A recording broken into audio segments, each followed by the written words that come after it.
mural. Baiklah, sekarang kita nak sambung jugalah perbincangan kita ini mengenai topik kesenian.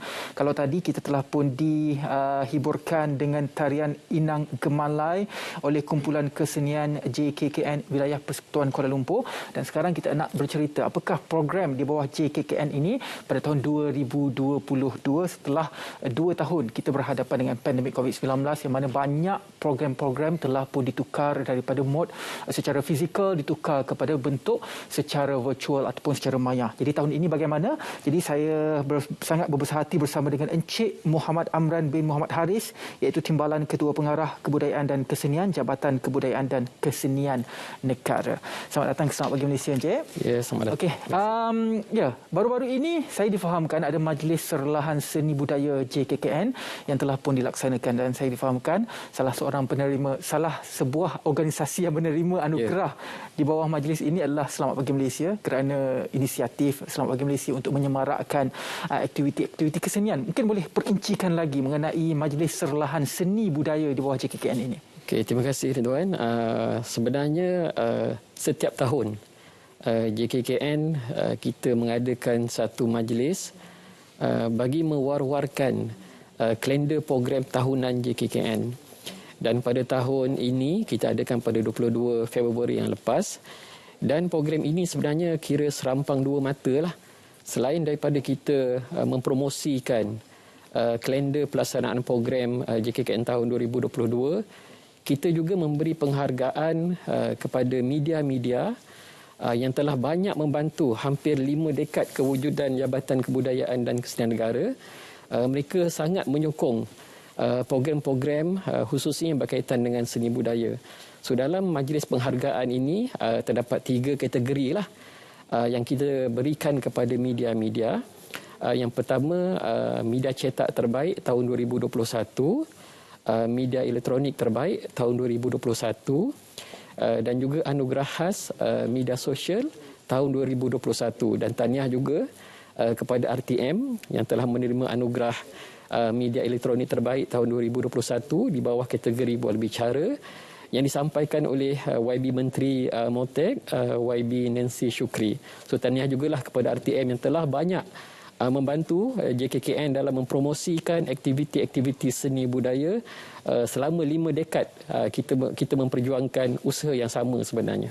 Alhamdulillah. Itu merupakan salah satu inisiatif yang kami gerakkanlah juga untuk rakyat Malaysia tahu bahawa kita mempunyai pelbagai khazanah seni dan budaya yang perlu untuk generasi muda tahu. Baiklah, untuk tahun ini bagaimanakah pula fokus pelaksanaan untuk aktiviti-aktiviti di bawah JKKN? Pada tahun ini sebenarnya kalau ikutkan perancangan, kita telah menyediakan 216 KPI bagi pelaksanaan program-program sepanjang tahun 2022, dan program ini sebenarnya menjangkau seluruh negara, termasuk daripada Perlis hingga ke Sabah, Sarawak. Dan kita juga telah memberikan penekanan kepada pelaksanaan program yang pelbagai. Selain daripada program-program yang bersifat community based, kita juga menekankan pelaksanaan program seni budaya yang khusus kepada penyelidikan, juga kepada asuhan dan bimbingan seni budaya.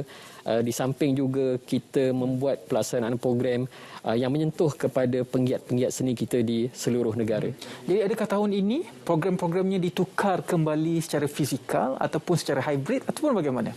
Perancangan kita pada peringkat awal, kita melihat kepada keadaan semasa. Memang perancangan kita pada tahun 2022 kita menjurus kepada pelaksanaan secara fizikal, sebab kita dapati dalam tempoh 2 tahun lepas, walaupun sambutan program-program di bawah jabatan khususnya yang berkaitan seni budaya secara online memang mendapat sambutan yang menggalakkan, tetapi kita juga mendapat permintaan daripada khalayak sebenarnya untuk mengadakan program secara fizikal, yang mana mereka sebenarnya terlalu rindu untuk menyaksikan program-program kita yang kita buat kepada khalayak. Dan pada tahun 2022 memang kita laksanakan secara fizikal. Walau bagaimanapun kita masih melihat kepada situasi semasa dan kita akan terus mematuhi segala saranan, nasihat dan juga pandangan daripada Majlis Keselamatan Negara berhubung pandemik COVID-19. Jadi selain daripada aktiviti untuk mempromosikan seni dan budaya, apakah lagi bentuk program-program yang dibawa oleh JKKN untuk terus memperkasakan seni dan budaya ini? Untuk tahun 2022, memang kita masih mengekalkan program-program yang bersifat touch point kepada komuniti. Itu antara usaha pertama ataupun usaha utama yang kita laksanakan. Sebab kita lihat program-program seperti Pesta Angin Timur, Festival Kesenian Rakyat Kelantan, Festival Permainan Malaysia, kita juga ada Rhythm of Kinabalu, kita juga ada Festival Gendang Sarawak, dan kita juga ada program-program seperti Festival Kota Selatan. Yang mana program-program ini sebenarnya kita berusaha untuk melibatkan komuniti dalam pembangunan seni budaya. Sebab mereka melihat seni budaya bukan sesuatu yang bersifat hiburan semata-mata. Tetapi dengan adanya usaha yang dibuat oleh JKKN, kita nak memperkasakan aktiviti sampingan untuk mereka terlibat dalam program seni budaya. Jadi program-program ini yang kita beri tekankan pada tahun 2022 untuk komuniti bersama-sama dengan kami dan kita laksanakan juga program. Secara ringkas bagaimana pula dengan aktiviti-aktiviti yang melibatkan pihak luar negara? Contohnya Festival Seni Hidup sebelum ini pernah dijalankan. Tahun ini bagaimana? Pada tahun lepas kita menggunakan platform media sosial ataupun online, yang mana kita bekerjasama dengan kedutaan-kedutaan luar negara untuk mempromosikan kesenian-kesenian yang hampir pupus, yang mana kita telah dapatkan rakaman-rakaman persembahan daripada negara-negara seperti Mexico, yang mana mereka juga telah memberi bahan tersebut dan kita siarkan melalui platform My Seni Budaya di bawah JKKN. Pada tahun 2022, kita merangka dan juga merancang sebenarnya penglibatan secara fizikal kumpulan-kumpulan kesenian yang hampir pupus di negara-negara tertentu untuk datang ke Malaysia dan mereka membuat persembahan kepada khalayak yang ada di Malaysia.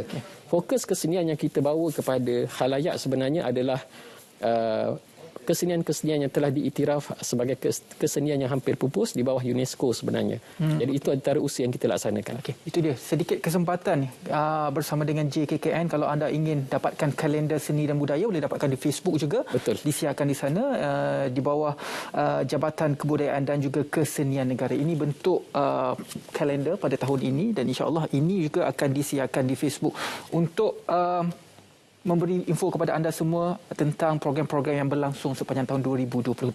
Terima kasih banyak-banyak sekali lagi kepada Encik Muhammad Amran bin Muhammad Haris, Timbalan Ketua Pengarah Kebudayaan dan juga Kesenian, Jabatan Kebudayaan dan juga Kesenian Negara, kerana sudi bersama-sama kami dalam Selamat Pagi Malaysia. Baiklah, selepas ini Syuhaida